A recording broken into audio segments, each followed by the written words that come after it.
Welcome to big TV. ఇప్పుడు జరుగుతున్న యుద్ధాలు నెత్తురు కనిపించదు, మనసును గాయపరుస్తాయి, మనుషులను నిలువున కూల్చేస్తాయి. అదే సోషల్ మీడియా యుద్ధం.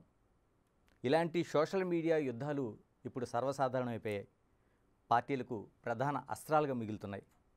అలాంటి సోషల్ మీడియా వారియర్స్ ఎంతమంది ఉన్నారు?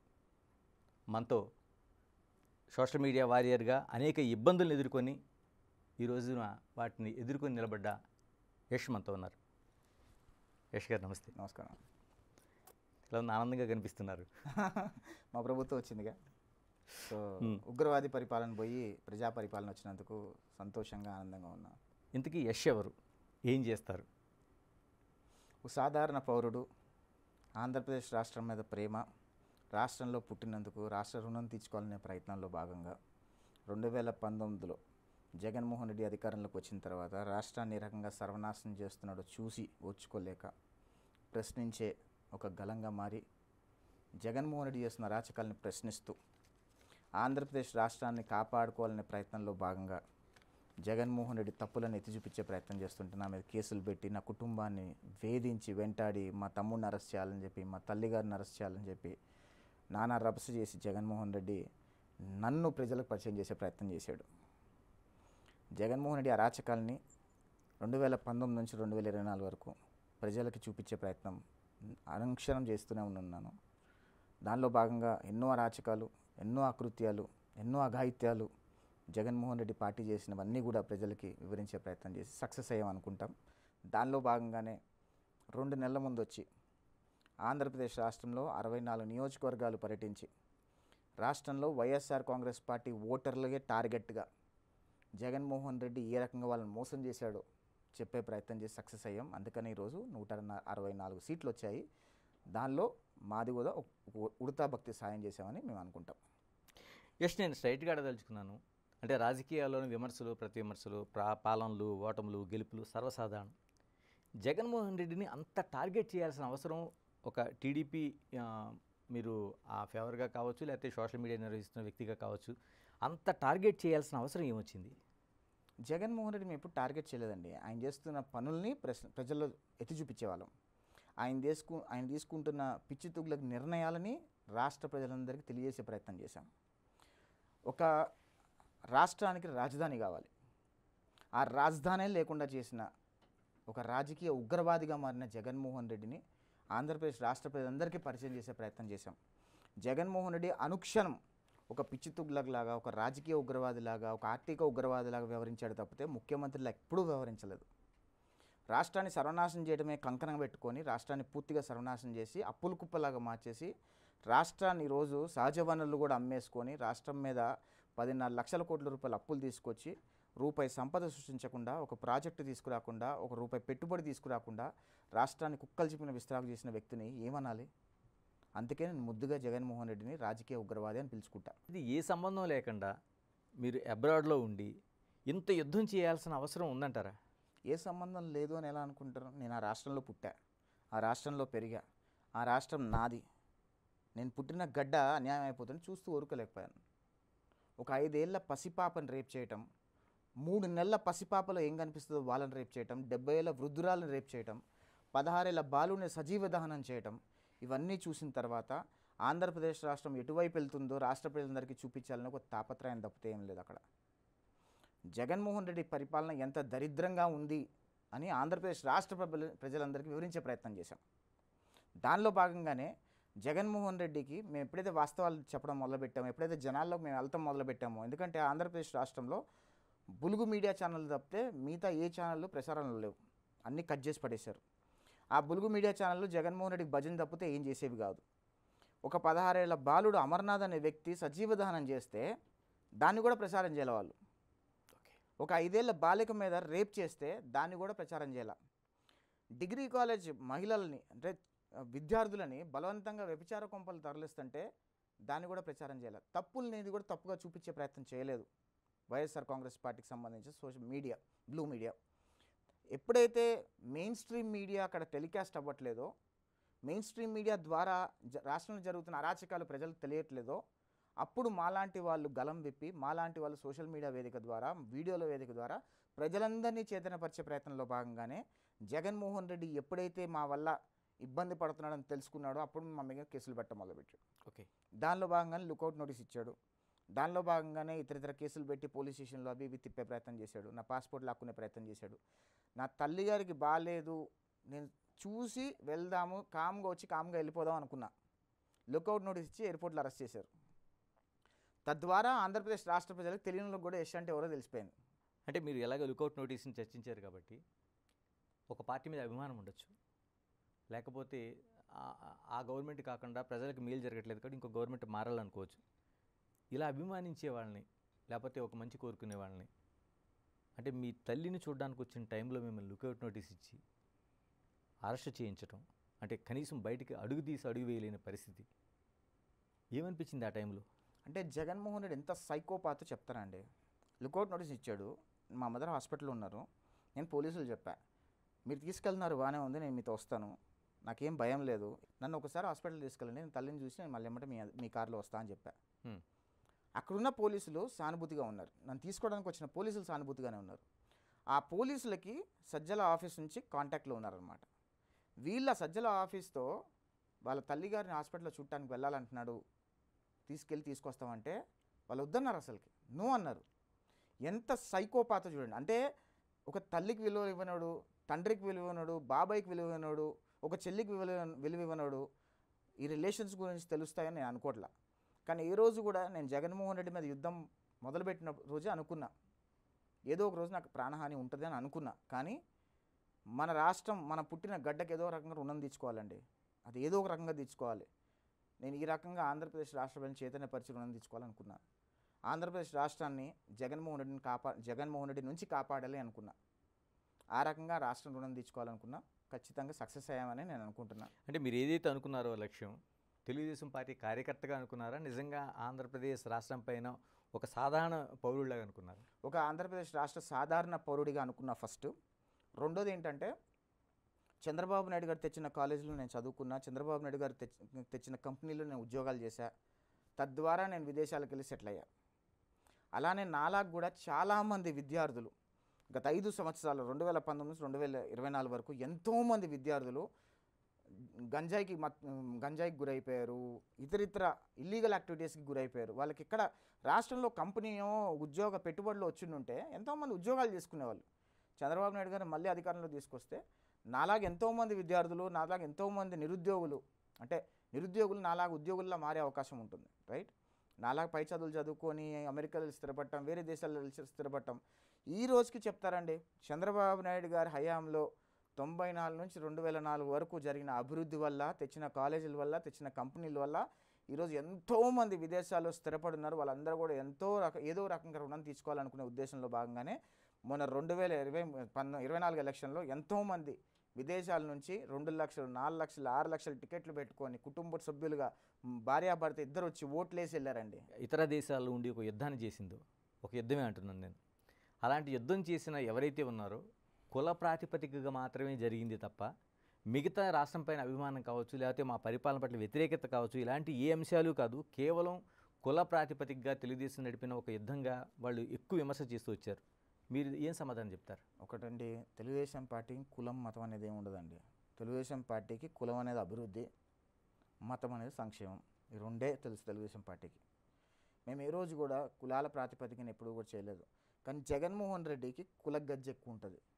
జగన్మోహన్ రెడ్డి ఆయన 2019-24 వరకు చైర్మన్ పదవులు తీసుకోండి, క్యాబినెట్లో తీసుకోండి, టీటీడీ చైర్మన్ తీసుకోండి, ఏ చైర్మన్ అయినా, ఏ కార్పొరేషన్ చైర్మన్ అయినా, ఏ నామినేటెడ్ పదవి అయినా అన్ని రెడ్లకే ఇచ్చుకున్నాడు. ఏదో బీసీకైనా, ఎస్సీకైనా, ఎస్టీకైనా ఏమైనా ఇచ్చాడా? ఏమీ ఇవ్వాల. నేను కుల ప్రాతిపదికన రాజకీయం చేసింది జగన్మోహన్ రెడ్డి. కుల ప్రాతిపదికన రాజకీయం ఎప్పుడు కూడా చంద్రబాబు నాయుడు గారు చేయలేదు. చంద్రబాబు నాయుడు గారికి ఎప్పుడు భయం, కులాలతో రాజకీయాలు చేయాలంటే భయపడతారు చంద్రబాబు నాయుడు గారు. ఎందుకంటే ఎప్పుడూ కూడా అందరికీ కూడా సమానంగా ఉండాలి అని అంటారు. ఇన్ఫ్యాక్ట్ చంద్రబాబు నాయుడు గారి హయాంలో కమ్మోళ్ళకి ఏదో జరిగిపోయిందని అంటారు. కమ్మోళ్ళకి ఎప్పుడు ఏం చేయరండి, ఏం జరగదండి. కానీ ఇక్కడ కుల మత రాజకీయాలు ఎప్పుడు కూడా జగన్మోహన్ రెడ్డి చేస్తూ ఉంటాడు. ఒక బీసీని తిట్టించాలంటే, బీసీని తిట్టాలంటే వైసీపీలో బీసీని తీసుకొస్తాడు. కమ్మని తిట్టాలంటే కొడాలనంతో తిట్టిస్తాడు. ఒక రెడ్డిని తిట్టాలంటే ఇక్కడ ఇంకో రెడ్డితో తిట్టిస్తాడు. ఇంత నీచ రాజకీయాలు అవసరమా అండి? రాష్ట్రంలో నువ్వు ఏం అభివృద్ధి చేసావు, రాష్ట్రానికి ఎన్ని పెట్టుబడులు తీసుకొచ్చావు, రాష్ట్రంలో ఎన్ని ప్రాజెక్టులు పూర్తి చేసావు, ఎన్ని మేర రోడ్లు ఎన్ని కిలోమీటర్ల మేర రోడ్లు వేసావు, ఇవి చెప్పి మాట్లాడుకుందాం. మేము చెప్తుంది అదే కదా. నువ్వు ఇన్ని అరాచకాలు చేస్తున్నావు, ఇన్ని దోపిడీలు చేస్తున్నావు, రూపాయి పెట్టుబడి తీసుకోలేదు, కనీసం రోడ్డు మీద తట్టండి మట్టి లేదని చెప్తున్నాము. అది వాస్తవం కాకపోతే నేను ఇక్కడ రోడ్ వేసా అని చెప్పమను, ఈ కంపెనీ తీసుకొచ్చా అని చెప్పమను, ఈ సంక్షేమం చేశా అని చెప్పమను. ఏమీ చెప్పకుండా 24 గంటలు మా మీద కేసులు పెట్టి మమ్మల్ని భయభ్రాంతులు గురి చేయాలని ప్రయత్నం చేస్తే ఎక్కడ వెనుకడుగేసే ప్రయత్నం లేకుండింది. ఖచ్చితంగా మొట్టమొదటిసారి జగన్మోహన్ రెడ్డి నా మీద కేసు పెట్టినప్పుడు అనుకున్నా, అటు బాబుతోనో కొట్లాడడం వీడితోడు కొట్లాడదాంలే అనుకొని ఖచ్చితంగా దిగాము. ఎన్ని కేసులు పెట్టుకున్నాము, పోరాడాము. ఈరోజు రాష్ట్రం ఒక ఉగ్రవాది చేతిలో నుంచి ప్రజాపరిపాలన చేతిలోకి వచ్చింది. సంతోషం. ఒక పెయిడ్ ఆర్టిస్ట్ లాగా లేకపోతే ఒక పేమెంట్ చేస్తే నడిచే ఒక బ్యాచీల్ లాగా రెండు పక్షాలు కూడా నేను మాట్లాడుతాను. అటు వైసీపీ కావచ్చు, అటు తెలుగుదేశం కావచ్చు.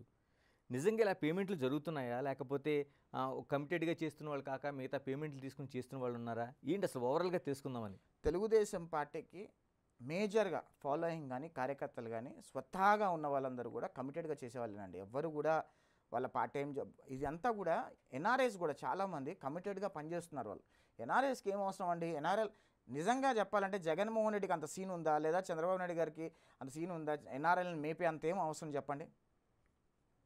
సింపుల్గా చెప్పుకుంటే వీళ్ళు ఎన్ఆర్ఐలను మేపే అంత అవసరం ఏం లేదుగా. ఎన్ఆర్ఐలే వీళ్ళు ఇప్పుడు రాజకీయ పార్టీలను మేపుతున్నాం, మేమే మేపుతున్నాం రాజకీయ పార్టీలని. ఓకే, మమ్మల్ని వాళ్ళు మేపే అంత సీన్ లేదు కదా. పాయింట్ 1. తెలుగుదేశం పార్టీలో కార్యకర్తలందరూ కూడా స్వతహాగా వాలంటీరింగ్గా వచ్చి పనిచేసే వాళ్ళే.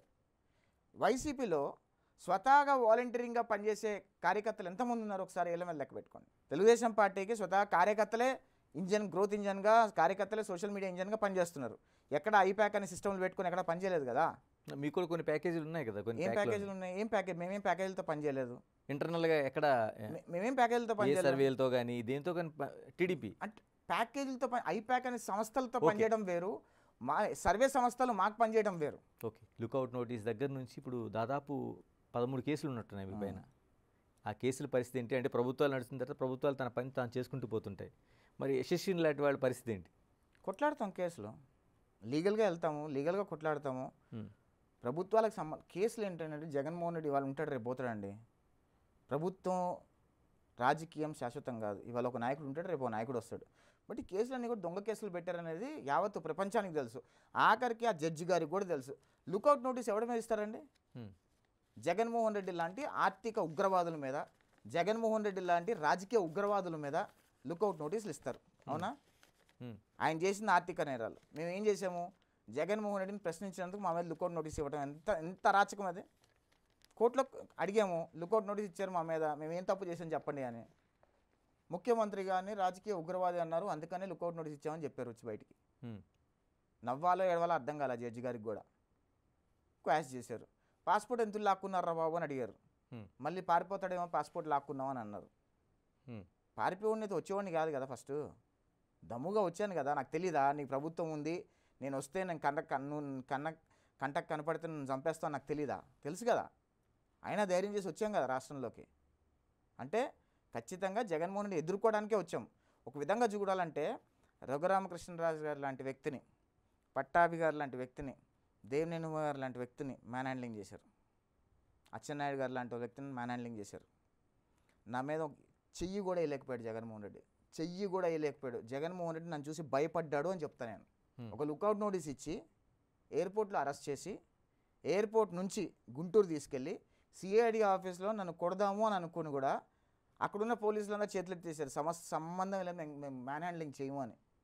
మ్యాన్ హ్యాండ్లింగ్ చేస్తుంటే ఏం జరిగిందో వాళ్ళకు కూడా తెలుసు, అధికారులకు కూడా తెలుసు. ఎందుకంటే ఎయిర్పోర్ట్ అనేది సెంట్రల్ సిస్టమ్. సెంట్రల్ గవర్నమెంట్లోంచి హ్యాండోవర్లోంచి కస్టడీలోకి ఏపీ గవర్నమెంట్ కస్టడీలోకి వచ్చినప్పుడు నా ఒంటి మీద ఒక దెబ్బ లేదు. వాళ్ళు క్లియర్గా చెప్పారు. బాడీ మొత్తం ఫొటోస్ తీసాము, ఎక్కడ ఒక ఘాటు కూడా లేదు, ఒక గీటు కూడా లేదు. మేము ఇట్లా మీకు ఆ వ్యక్తిని అప్పచెప్తున్నామని చెప్పి ఎవరైతే సిఐలు వచ్చారో పోలీసులు అందరూ ఫోటోలు తీసుకున్నారు. వాళ్ళ ఖచ్చితంగా కన్సర్న్ అధికారులకు చెప్పుంటారు. నా మీద చెయ్యబడి ఉంటే ఖచ్చితంగా ఆ ఉన్న అధికారులు, తీసుకొచ్చిన అధికారులు, నన్ను ఇక్కడ తీసుకెళ్ళిన అధికారులు, నా మీద చేసిన అధికారులు, ఆ కన్సర్న్ ఎస్పీలు, డిఎస్పీలు అందరూ సస్పెండ్ అయిపోవాలి. ఎందుకంటే మాకు కాంక్రీట్ ప్రూఫ్ ఉంది. నేను ఎప్పుడైతే ఎయిర్పోర్ట్లో దిగానో నా ఒంటి మీద ఒక గీట్ అంటే ఒక గీట్ లేదు, ఒక మచ్చ అంటే ఒక మచ్చ లేదు. ఓకే, కొట్టుంటే మచ్చలు పడేది, గీట్లు పడేవి ఎక్కడో దగ్గర. హెల్దీగా ఉన్నప్పుడు ఇటు చంపేసినా తెలిసిపోయేది, ఏదో రకంగా వాళ్ళు ఇరుక్కుపోయేవాళ్ళు. అందుకని సాహసం చేయలేదని నేను అనుకుంటున్నాను. నిజంగా ఈ ఎన్ఆర్ఐల ప్రభావం ప్రభుత్వం మారడానికి అంత దోహదపడిందా, లేకపోతే అంత ప్రభావం చూపించిందా? ఒక విషయం చెప్తానండి, ఎన్ఆర్ఐలు ఫండింగ్ ఒక ఆస్పెక్ట్. మ్. రెండో ఆస్పెక్ట్ ఏంటంటే స్వతహాగా వాళ్ళ రాష్ట్రానికి వచ్చి అక్కడున్న పరిస్థితులను అర్థం చేసుకొని ఎలక్షన్ క్యాంపెయినింగ్ చేసి అక్కడున్న వాళ్ళని చైతన్యపరిచి ఓట్ టర్న్ చేయడం అనేది మోర్ ఇంపార్టెంట్. ఎన్ఆర్ఐలు ఎప్పుడన్నా వాళ్ళ నియోజకవర్గాలకు వచ్చారనుకోండి, వాళ్ళు చెప్పేది కొద్దిగా గొప్ప వింటారు ప్రజలు. అరే ఇది చెప్తున్నానంటే ఏదో ఉందిరా, చదువుకున్నాడు కదా రైట్, చెప్తున్నానంటే ఏదో ఉందని అనుకుంటారు. నేను పులివెందుల కాన్స్టిట్యున్సీలో క్యాంపెయిన్ చేశానండి. పులివెందుల కాన్స్టిట్యున్సీలో క్యాంపెయిన్ చేస్తున్నప్పుడు ఒక ఊరిలో ఒక అరుగు మీద కూర్చుని ఒక ముసలాన్ని కదిలిచ్చా. ఏం తాత ఎవరికి వేస్తున్నావు ఓటు అని అడిగా. మాట్లాడలా తాత. ఆయన ఏమనుకున్నాడంటే నేను వైసీపీ వ్యక్తి ఏమో అనుకున్నాడో ఏమనుకున్నాడో మాట్లాడలా. తాత జగన్మోహన్ రెడ్డి తప్ప ఎవరికైనా ఓటే తాత అన్న. పులివెందులలో జగన్మోహన్ రెడ్డి కాన్స్టిట్యున్సీలో అన్నమాట. భూతు పురాణం ఎత్తుకున్నాడు ఆయన. భూతు పురాణం, మామూలు భూతు పురాణం కాదు, అమ్మాలి భూతు పురాణాలు తిడుతూ సంబంధమే లేదు, వివేకం సార్ని చంపేసింది ఆ వ్యక్తి అని చెప్పి అంత దారుణంగా తిట్టాడు. ఇప్పుడు ఆ మాటలని చెప్తే మీరు 10 బీపులు వేసుకోవాలి. ఇంత నియోజకవర్గంలో ఇంత వ్యతిరేకత ఉందంటే ఖచ్చితంగా జగన్మోహన్ రెడ్డి 10 సీట్లకు మించి రావాలనుకున్న రోజు 11 సీట్లు వచ్చాయి. జూన్ 1వ తారీఖు చెప్పానండి నేను. వీళ్ళందరి సర్వేలన్నీ బయట రాకముందే చెప్పాను. జగన్మోహన్ రెడ్డి 11 నుంచి 19 సీట్ల మధ్యలో గెలుస్తాడు అని చెప్పా. నా ఫేస్బుక్ మీద ఉంటుంది చూడండి. ఇప్పుడు 11 నుంచి 19 నా ఫేస్బుక్ మీద ఉంటుంది చూడండి ఇప్పుడు కూడా. అంటే మా టీం అంత గట్టిగా స్ట్రాంగ్గా పనిచేసింది గ్రౌండ్లో.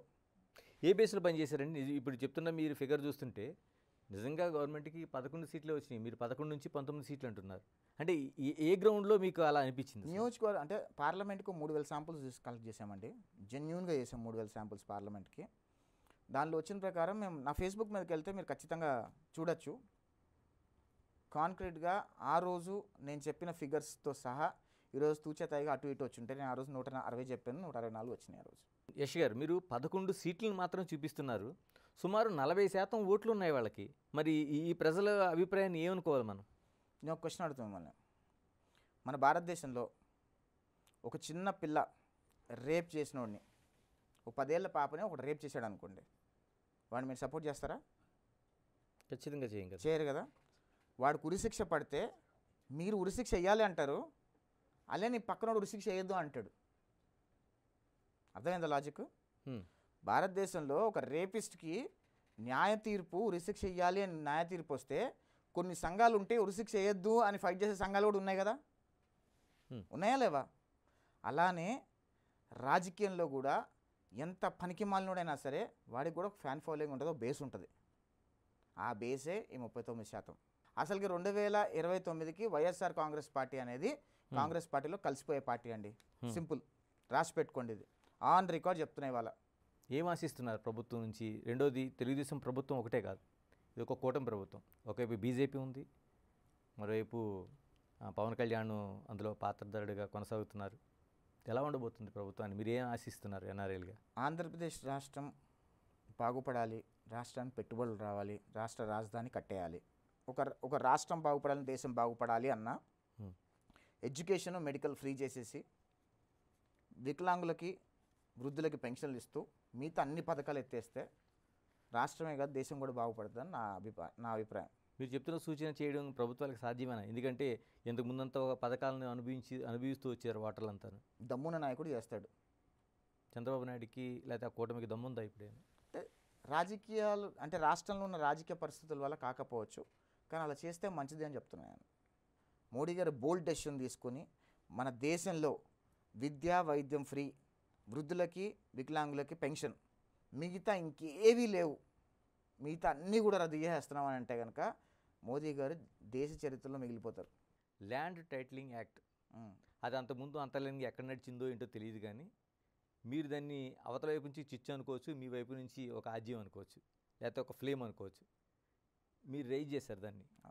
నిజంగా అంత నష్టం జరుగుతుందా ఆంధ్రప్రదేశ్ రాష్ట్ర ప్రజలకి దానివల్ల? ల్యాండ్ టైటిలింగ్ యాక్ట్ గురించి ప్రభుత్వాలు మీడియాలు నెత్తి నోరు ముట్టుకుంటే ఎవరు వినలా. అసలుకి ఒక చిన్న ఆత్మీయ సమావేశంలో ఏదో మాట్లాడుతూ ఒక సామాన్య ప్రజలకు అర్థమయ్యేటట్టు చెప్పా.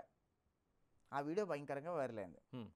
అక్కడి నుంచి జగన్మోహన్ రెడ్డి మళ్ళీ నా మీద కేసు పెట్టాడు, నా మీద ఇంకొకటి దాని మీద. ల్యాండ్ టైటిలింగ్ యాక్ట్ అనేది జగన్మోహన్ రెడ్డి అధికారంలోకి వస్తే ల్యాండ్ టైటిలింగ్ యాక్ట్ అనేది ఎలా ఉంటుందంటేనండి, మీ భూమి ఉండదు. Your land will never be your land. మీ భూమి పట్టాలు వాళ్ళు ఎప్పుడైనా తాకట్టు పెట్టుకోవచ్చు. అది ల్యాండ్ టైటిలింగ్ చట్టం, జగన్మోహన్ రెడ్డి ల్యాండ్ టైటిలింగ్ చట్టం. అది ఎంత అరాచకం అంటే ఆంధ్రప్రదేశ్ రాష్ట్రంలో ప్రజల భూమి పట్టాల మీద కూడా జగన్మోహన్ రెడ్డి మొహం వేసుకున్నాడు. ప్రభుత్వ లోగో ఉండాలి కదా.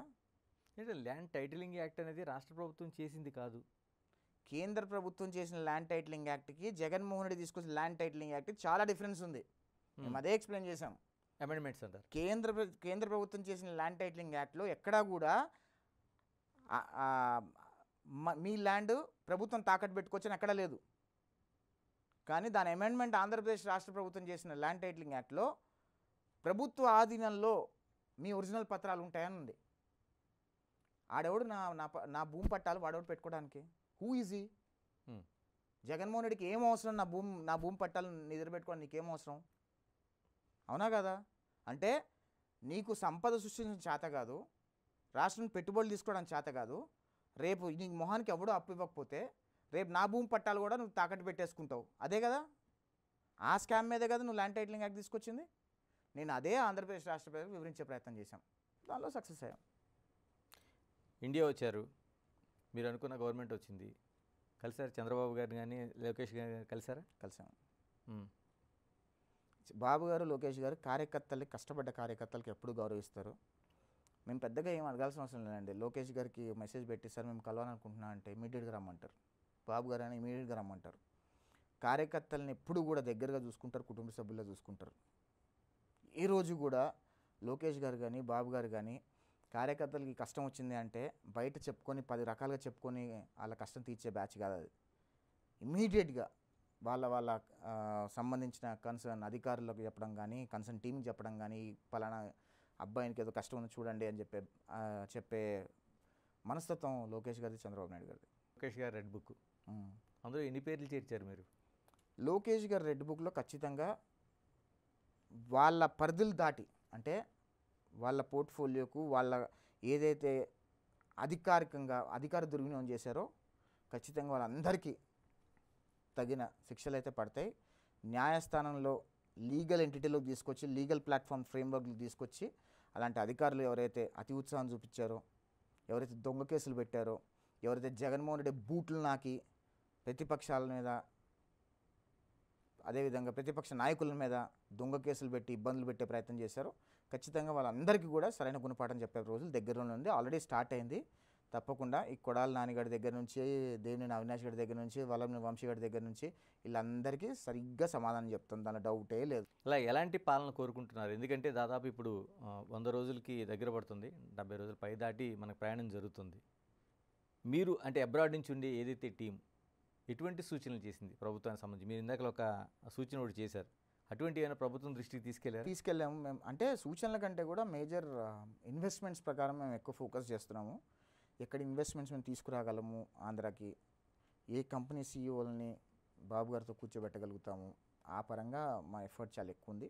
ఖచ్చితంగా ఎన్ఆర్ఐస్ అందరూ కూడా ఆంధ్రప్రదేశ్ రాష్ట్రానికి పెట్టుబడులు తీసుకొచ్చే విధంగా, రాష్ట్రం బాగుపడే విధంగా, రాష్ట్రంలో ఉన్న విద్యార్థులు కానీ నిరుద్యోగులకు కానీ వాళ్ళకి ఉపయోగపడే విధంగా రాష్ట్రాన్ని అభివృద్ధి పదంలో నడిచేటట్టుగా ఖచ్చితంగా ఎన్ఆర్ఐలు అందరూ వాళ్ళ సహాయ సహకారాలు అందిస్తూనే ఉన్నారు, అందిస్తాం కూడా.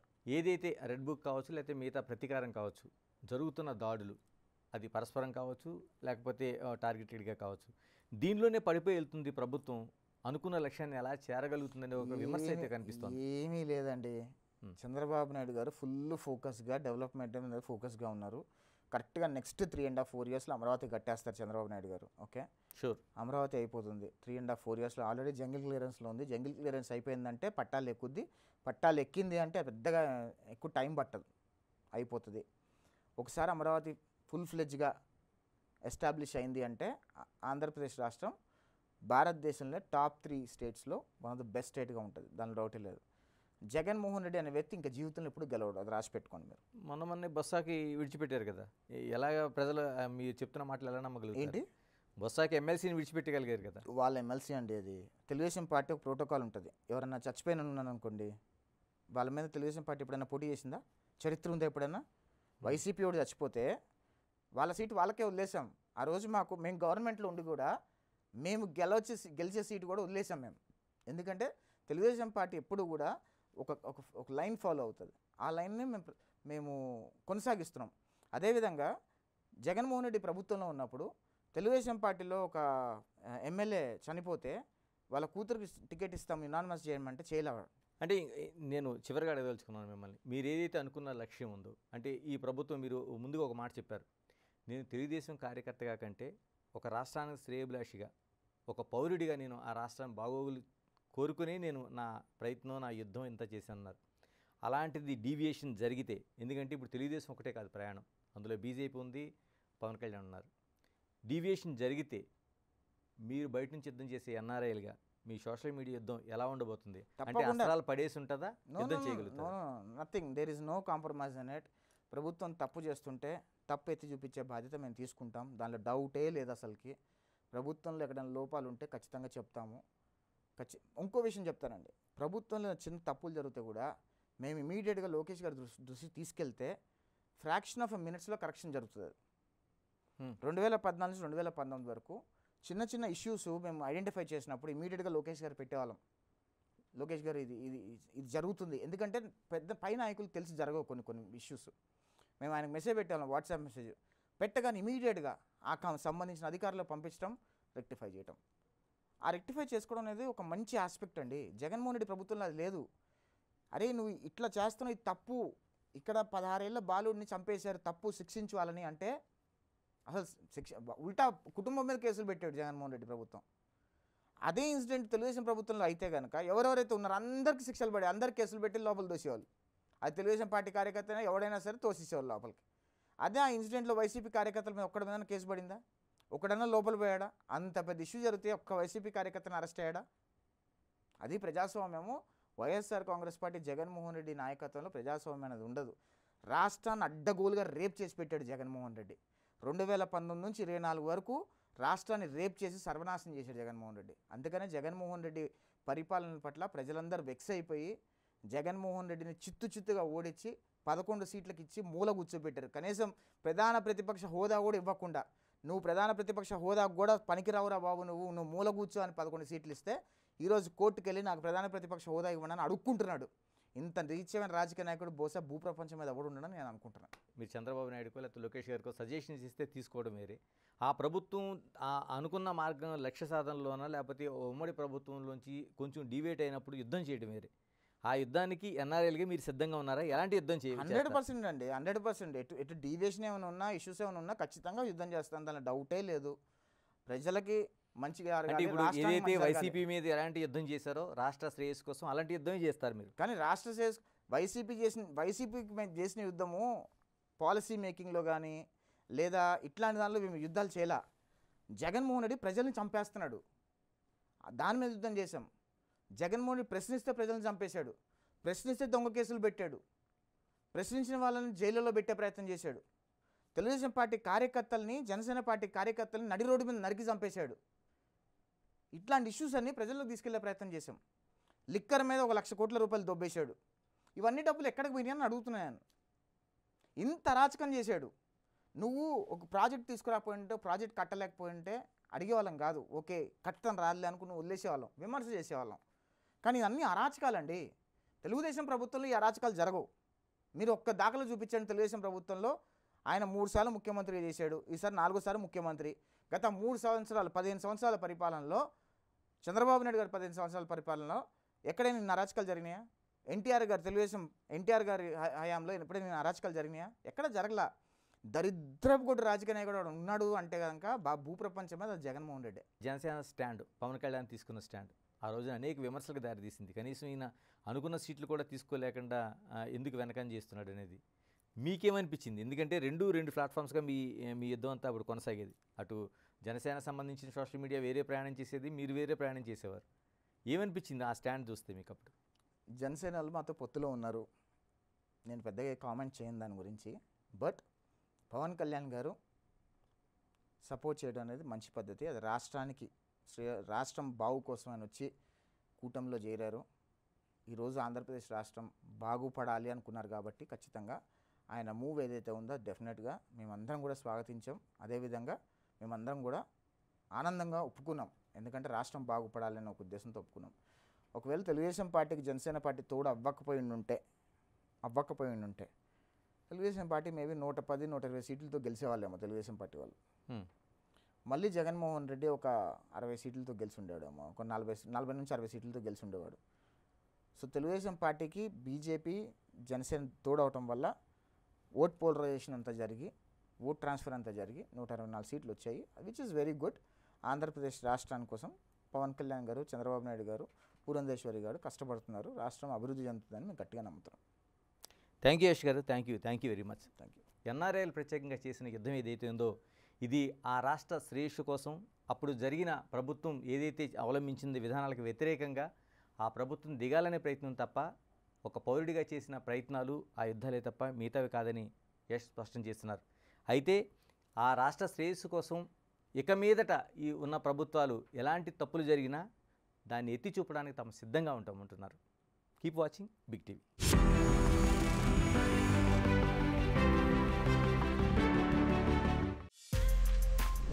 బిగ్ టీవీ అవుట్లుక్ కథనాలు నచ్చితే వెంటనే బిగ్ టీవీ ఛానల్ ను సబ్స్క్రైబ్ చేయండి.